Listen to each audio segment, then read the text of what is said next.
पाकिस्तान में इक़्तिसादी बहाली के अमल के लिए हर दूसरे साल जो है एक नारा मारा जाता है कि पाकिस्तान डिफ़ॉल्ट करने वाला था, हमने पाकिस्तान को तबाही के धाने से निकाल लिया और अब पाकिस्तान तरक्की की मनाजिल तय कर रहा है। ये हर दूसरे साल ये नारा मारा जाता है। जो बैठा होता है इक़्तिदार में वो अपने से पहले वाले के ऊपर ये इल्ज़ाम आयद करता है, लेकिन हकीकतन आप देखें तो 30-35 सालों में पाकिस्तान तनज़ली का शिकार है। इकनॉमिक ग्रोथ के हवाले से, आपके टैक्स रेवेन्यूज़ के हवाले से, पाकिस्तान से बरामदात में इजाफे के हवाले से, पाकिस्तान में मैन्युफैक्चरिंग सेक्टर में नई सरमायाकारी के हवाले से, तो कोई ऐसी चीज़ नहीं है जो दरमियान में बेहतरी आई हो। एक सिर्फ 2-3 साल का पीरियड था जिसमें CPEC के तहत पाकिस्तान में इंफ्रास्ट्रक्चर के शोबे में काफ़ी ज़्यादा चाइनीज़ पैसा आया, जिसके नतीजे में नई इंफ्रास्ट्रक्चर डेवलपमेंट हुई। लेकिन उसके बाद हम बैलेंस ऑफ पेमेंट क्राइसिस में फंस गए, क्योंकि वो 25-30 अरब डॉलर जो चाइनीज़ कंपनीज़ ने पाकिस्तान में आके पैसा लगाया वो वापस करने के लिए हमारे पास पैसे नहीं है। वो बराह रास्त सरमायाकारी हो तो फिर तो वो सरमाया लगाने वाले की जिम्मेदारी है, यहाँ स्टेट गारंटीड है या वो कर्जे, तो वहाँ पैसा वापस करना है तो पैसा पास है नहीं है।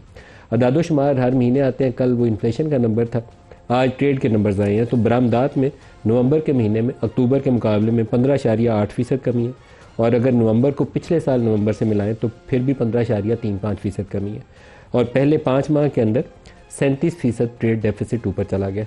तो कौन सा ऐसी दुनिया की साइंस है जो ये बताती है हमें कि पाकिस्तान तरक्की की राह के ऊपर गामजन है, जो रोज़ हुकूमत दावा करती है, सुबह शुरू होते हैं और शाम तक बताते हैं कि हम पाकिस्तान बहुत तरक्की कर रहे हैं।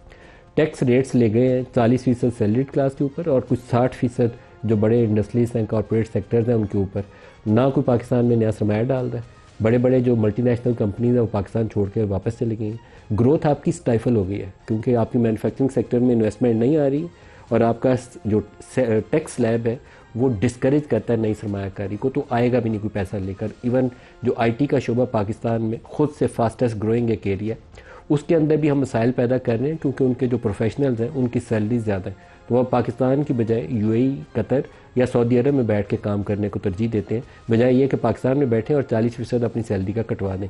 तो एक ओवरऑल रिव्यू करने की ज़रूरत है। ये तरीकाकार दुरुस्त नहीं है। जिस मॉडल पे अभी हम हैं इसमें हमने इंपोर्ट कंप्रेशन की शुरू के 2-3 साल, जो आप क्राइसिस मैनेजमेंट करते हैं, फायर फाइटिंग करते हैं, इंपोर्ट रोक दो, यहाँ से डॉलर की पेमेंट्स रोक दो, क्योंकि हमारे पास पैसा देने के लिए डॉलर्स नहीं थे। लेकिन उसके अरसे में 2-3 साल के अरसे में आपकी बरामदात में इजाफा होना चाहिए, पाकिस्तान से एक्सपोर्ट्स बढ़नी चाहिए। एक्सपोर्ट्स बढ़ नहीं रही हैं, बढ़ेंगी क्यों नहीं? इसलिए कि आप चावल बेचते हैं, चीनी बेचते हैं, और चीनी भी रिफाइंड जो क्रिस्टल है वाइट वाला वो हम बाहर से मंगवाते हैं। यहाँ वाली पीली वाली चीनी है जो हम चाइना से कहते हैं तुम्हारे से बड़े अरबों डॉलर की इंपोर्ट कर लिए, तो हमारे से 1 अरब डॉलर की चीनी ले लो। अगर यही कुछ ही बेचेंगे तो फिर पाकिस्तान से बरामदात नहीं बढ़ सकती। आज से 4 साल पहले 2021-22 में कोई 31 बिलियन डॉलर हमने टच किया था। अभी के नंबर्स देख के मुझे लगता है कि शायद हम दोबारा 30-31 अरब डॉलर पे फिर या 32 अरब डॉलर पे पहुंच जाएंगे इस साल के आखिर तक। तो it's a very poor performance, जिसके ऊपर पूरी रियासती मशीनरी के लिए लम्हा फिक्रिया होना चाहिए और सर जोड़ के बैठना चाहिए। और टैक्सेस के स्लैब जो है उसको सब्सटेंशली रिड्यूस करने की ज़रूरत है, ताकि कोई पाकिस्तान में काम करने की पोजीशन में आए। अगर किसी ने 100 रुपया कमाया और 40 सरकार ले जाएगी तो फिर पाकिस्तान आगे नहीं चल सकता। ना टैक्सेस में ग्रोथ होगी, हो भी नहीं रही। टैक्स टारगेट हम बार बार मिस कर रहे हैं। तो ये तो ओवरऑल इकॉनमी के हवाले से, लेकिन एक आज स्टेटमेंट है एयर चीफ का, वो आपको पहले मैं दिखाना चाहूँगा, फिर प्रोग्राम का आगाज़ आगे करेंगे। दिखाइएगा चीफ ने।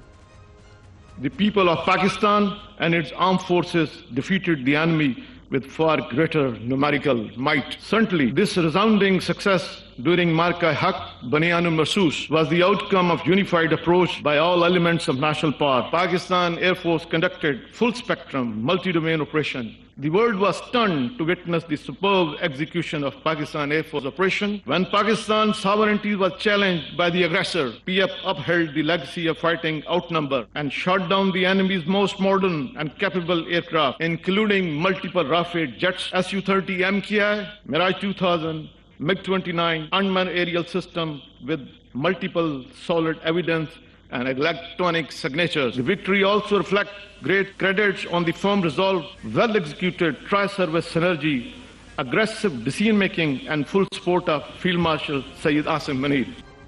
तो ये बड़ा अच्छा स्टेटमेंट है, क्योंकि इसमें उन्होंने पूरा उस मई वाली जो पाकिस्तान की अल्लाह पाक ने बेमिसाल कामयाबी थी, पूरा उसको कम्प्रीहेंसिवली 2-4 जुमलों के अंदर रिव्यू कर लिया है। पाकिस्तानी एयरफोर्स ने कितनी बेमिसाल कामयाबी हासिल की और तीनों सर्विसेज ने जो जॉइंटली उस वक्त एफर्ट की, जिसके नतीजे में अल्लाह ताला ने पाकिस्तान को कामयाबी दी और दुश्मन को एक हजीमत जो थी उठानी पड़ी, जिसको बड़ा जोम था कि हम मददी बर्तरी हासिल है, हमें कन्वेंशनल वारफेयर में हम बहुत सुपीरियर हैं।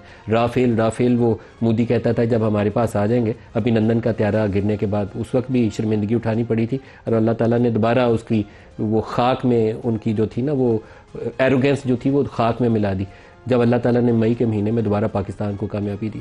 अब इस कामयाबी के बाद जो नेक्स्ट स्टेप था वो पाकिस्तान के लिए बहुत ज़रूरी, वो ये था कि एक पोलिटिकल यूनिटी पाकिस्तान में कायम हुई थी। इसी जंग के दौरान कोई तकसीम नहीं थी रहेगी कि नून लीग कौन सी है और पीटीआई कौन सी है, उसको बरकरार रखना और उसके लिए जो पोलिटिकल डिफरेंसेस थे उसको रिजॉल्व करना, उसमें हुकूमत वक्त का बहुत बड़ा रोल था और अपोजिशन को आगे बढ़ना चाहिए था ताकि ये जो तनाव वाली कैफियत थी वो ख़त्म हो जाती। लेकिन हुआ ये कि पिछले एक महीने से इमरान खान के ऊपर मुलाकातों के ऊपर पाबंदी थी, जिससे रोज़ाना ये इशू पैदा होता था कि इमरान खान जिंदा है या उसकी सेहत ठीक है या नहीं है। उसकी फैमिली के लोग, उसके बेटे ये सवाल उठाने लगे थे। रॉयटर्स ने स्टोरी की, बीबीसी ने स्टोरी की, इंटरनेशनल मीडिया ने उसके ऊपर रिपोर्ट्स जारी की और उसके बाद आज इमरान खान की बहन उज़्मा खान से मिल के आई हैं इमरान खान से